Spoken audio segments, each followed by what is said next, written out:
तो बच्चों इस वीडियो के अंदर हम करेंगे क्लास 10th के chapter number 8 introduction to trigonometry की एक्सरसाइज 8.1 का क्वेश्चन नंबर 6।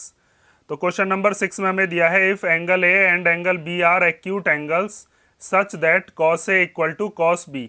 हमें बताया है कि एंगल ए और एंगल बी एक्यूट एंगल्स हैं और साथ में बताया है कि कॉस ए किसके इक्वल है, कॉस बी के equal. Then show that angle A equal to angle B, और उसके बाद हमसे कहा है कि एंगल ए और एंगल बी इक्वल है, ये चीज शो करके दिखाइए, प्रूव करके दिखाइए। तो एंगल ए और एंगल बी जब एक्यूट दे रखे हैं तो यहाँ पर तो हो नहीं सकते, क्योंकि यहाँ पर तो कितने डिग्री का एंगल होगा, 90 डिग्री का। तो यहाँ पर हम मान लेते हैं एंगल ए और इधर मान लेते हैं एंगल बी। इस पॉइंट का नाम दे देते हैं सी। ठीक है। अब उसके बाद इसने क्या बताया है कि कॉस ए किसके इक्वल है, कॉस बी के इक्वल।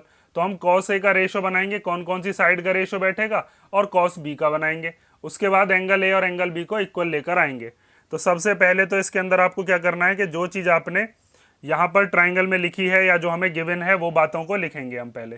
तो हमने क्या काम किया है, हमने ड्रॉ किया है एक ट्राइंगल जिसका नाम क्या है, ए बी सी, जिसके अंदर हमें बताया है in which angle A and angle B are, कैसे एंगल्स दे रखे हैं, ये एक्यूट एंगल्स। ठीक है।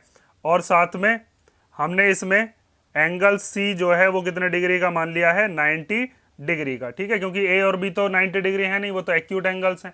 अब उसके बाद आपको क्या करना है, इसके बाद हमें गिवन में बताया है एक चीज कि कॉस ए किसके इक्वल है, कॉस बी के इक्वल। ये हमें क्वेश्चन के अंदर बताया गया है।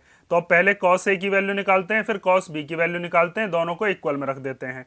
तो अब कॉस ए कितना होगा, तो मैंने आपको बता रखा है कि कॉस वाला जो रेशो होता है वो हम कैसे निकालते हैं, जब आपको मैंने इंट्रोडक्शन वाला पार्ट पढ़ाया था उसमें बताया था मैंने।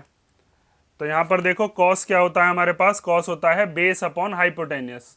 पंडित बद्री प्रसाद हर हर बोले, या तो हम ये वाली चीज पढ़ लेते हैं, या फिर प्यारे बेटा पप्पू हौले हौले बोल। और फिर यहाँ पर सोना होता है या चांदी होता है और यहाँ तोल, तो यहाँ पर चांदी पर आता है बेस अपॉन हाइपोटेनियस।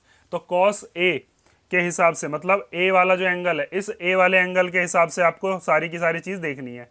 तो ए वाला जो एंगल है, इसके जो सामने वाली साइड होगी, जिस भी एंगल के रेफरेंस में हम बात करते हैं उसके सामने वाली साइड क्या होती है, परपेंडिकुलर। तो ये तो परपेंडिकुलर हो गया कौन सा, BC। और 90 डिग्री के जो सामने वाली साइड होती है उसको क्या कहते हैं हम, वो हो गया अपना हाइपोटेनियस। ठीक है। और जो बात साइड बची वो वाली साइड क्या कहलाती है, वो होती है बेस। एंगल ए के हिसाब से तो ये बैठ रहा है। अब हमें पता है कॉस ए क्या होता है, बेस अपॉन हाइपोटेनियस। ठीक है। तो एंगल ए के जो एडजेसेंट साइड है वो कौन सी है, वो दे रखी है हमें AC। तो ये AC हो गया अपना क्या, बेस। ठीक है। और हाइपोटेनस होती है 90 डिग्री के सामने वाली, वो कौन सी है, वो है AB। ये आ गई हमारे पास कॉस ए की वैल्यू। हमें यहाँ पर डिजिट वगैरह तो बताए नहीं है कोई। उसके बाद हम किसकी वैल्यू निकालेंगे, अब कॉस बी की वैल्यू। तो कॉस बी इक्वल टू क्या होगा, ये भी रेशो ऐसे निकलेगा, बेस अपॉन हाइपोटेनियस। लेकिन एंगल बी के हिसाब से अब आपको देखना है, एंगल बी कहां पर बना हुआ है, यहां पर। तो यहां पर 90 डिग्री के जो सामने वाली हाइपोटेनियस वो तो फिक्स रहेगी, लेकिन इस बार आपके बेस और परपेंडिकुलर जो हैं वो चेंज हो जाएंगे। तो आपको एंगल बी के हिसाब से देखना है बेस कौन सा है और परपेंडिकुलर कौन सा है। हमें तो बेस से ही मतलब है वैसे तो देखो हमें एंगल बी है, तो बी वाला जो एंगल है इसके सामने वाली जो साइड है वो क्या कहलाएगी, जो इसके अपोजिट वाली साइड है वो हो गई परपेंडिकुलर, और जो इससे लगी हुई साइड है ये वाली साइड को हम क्या कहेंगे, ये हो गया इसका बेस। ठीक है। तो इसका मतलब यहां पर आप बेस की जगह पर क्या लिखोगे, आप जब बी के हिसाब से हम बात कर रहे हैं तो बेस हो गया अपना BC। और हाइपोटेनियस कौन सी है, वो तो वही है 90 डिग्री के सामने वाली, कौन सी, AB। अब हमें बता रखा था कि कॉस ए कॉस बी के इक्वल है, दोनों की वैल्यूज हमारे पास हैं, तो दोनों रेशियोज को हम इक्वल में रख देंगे।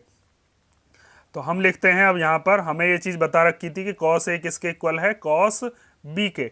तो हम लिखेंगे कि जब कॉस ए कॉस बी के इक्वल है तो कॉस ए की वैल्यू कितनी है, AC अपॉन AB। और कॉस बी की वैल्यू कितनी है, BC अपॉन AB। तो यहाँ पर हमने लिख लिया BC अपॉन AB। ये AB दोनों कैंसिल आउट हो जाएंगे, इस AB को इधर भेज देते हैं, तो इधर भेजने के बाद ये कैंसिल हो जाएगा। तो देखो अब इसको लिख लेते हैं AC equal to BC upon AB। और ये वाला जो ए बी है इधर चला गया है डिनोमिनेटर से न्यूमरेटर में, मल्टीप्लीकेशन में आ जाएगा यहाँ पर ए बी, और ए बी से ए बी कैंसिल हो गया, ए सी किसके इक्वल आ गई, बी सी के इक्वल आ गई। मतलब इसका ये है कि ए सी वाली जो साइड है, कौन सी वाली साइड दे रखी है ए सी, ये वाली जो साइड है ये किसके इक्वल है, ये बी सी वाली साइड के इक्वल है। और 9th क्लास में हमने एक प्रॉपर्टी पढ़ रखी है कि अगर दो साइड इक्वल होती हैं तो उनके अपोजिट एंगल्स भी कैसे होते हैं, इक्वल। उसके लिए हम क्या लिखते हैं, angles opposite to equal sides are equal. अब ध्यान से देखो,